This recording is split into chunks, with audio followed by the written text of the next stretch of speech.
Kurds are not the only ones fighting the Islamic State. The United Nations Security Council has adopted a resolution calling on the international community to combat the IS. For more on this, Michael Shank, an international relations analyst, joins us. He's with the Friends Committee on National Legislation, an organization that promotes peaceful ends to conflicts. First of all, let me get your thoughts on this possibility of the U.S. launching airstrikes in Syria. It was something that was talked about a year ago, but it was a different group of people that President Obama was talking about going after. Now it's the IS. Yeah, Congress has yet to vote on this. There's a debate in the Senate and the House as to whether or not Congress post-recess should come back and make a vote so the White House isn't going it alone. Here's the problem. General Dempsey, Joint Chiefs of Staff Chairman, has said there's no military solution. Even Barack Obama has said there's no military solution. And yet we're choosing the military solution. And despite our track record, we armed and trained the Mujahideen in Pakistan. They used it against us. We armed and trained the warlords in Afghanistan. They used it against us. We armed and trained the rebels in Syria. They're using it against us. We armed and trained the rebels in Libya. They're using it against us. We armed and trained the sons of Iraq, and now they're using it against us. So we have this really bad track record of flooding countries, non-state actors, with our weapons, then they end up using it against us. Well, you used to work up on the Hill. What do you think lawmakers are thinking at this stage? I mean, they have to be scratching their heads that a year ago, the President of the United States was saying, well, look, we've got to strike Assad.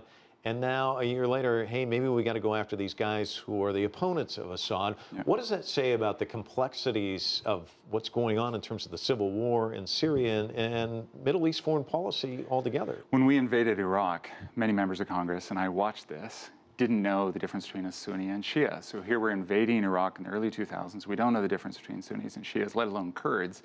And the dynamics, whether it's religious or sectarian or even a fight over resources, as your correspondent Sean has reported on oil and gas and even water in the north. So we don't get those complexities. We invade a country and then we hope that they sort it out with little support, political or economic. What we don't do well either is diplomacy. We haven't ensured that everyone's at the table. So we gave Baghdad to the Shias. We didn't really include the Sunnis. Understandably, now they're upset. They're not politically included. They're not economically included. And so they're rising up and saying, we want a piece of the pie too. Okay, but you go back as far as the Mujahideen, the warlords in Afghanistan. I mean, you've got chapter and verse.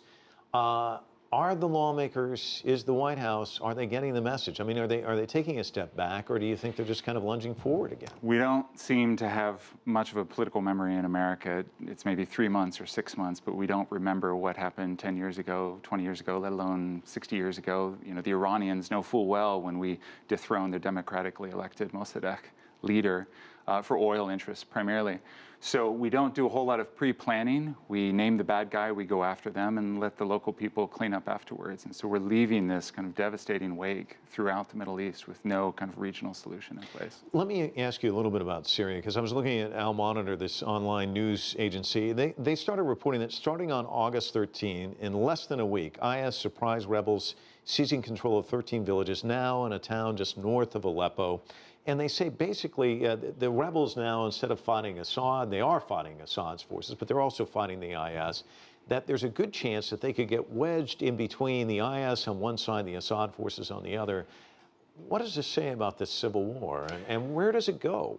Well, there's even talk, as you've reported, about Assad and the U.S. potentially partnering together on some kind of agenda, which is interesting because for years we ostracized Assad and actually recalled our ambassador from Damascus. I was there when we recalled our ambassador. So at one point we exclude, and then another point we're like, oh no, we need to include. I think at this point, unless we sit down with every interested actor, non-state and state, and say, all right, how do we figure this out? How do we do resource sharing? How do we ensure economic and political inclusion? I don't think dividing up these countries, Iraq as an example, many people said Kurdish north, Sunni central, and Shia south, that's very problematic because who's going to get the resources? And so until everyone's at the table, we're not going to see a true reconciliation plan. All right, Michael, thanks so much for coming in. It's complicated, that's for sure.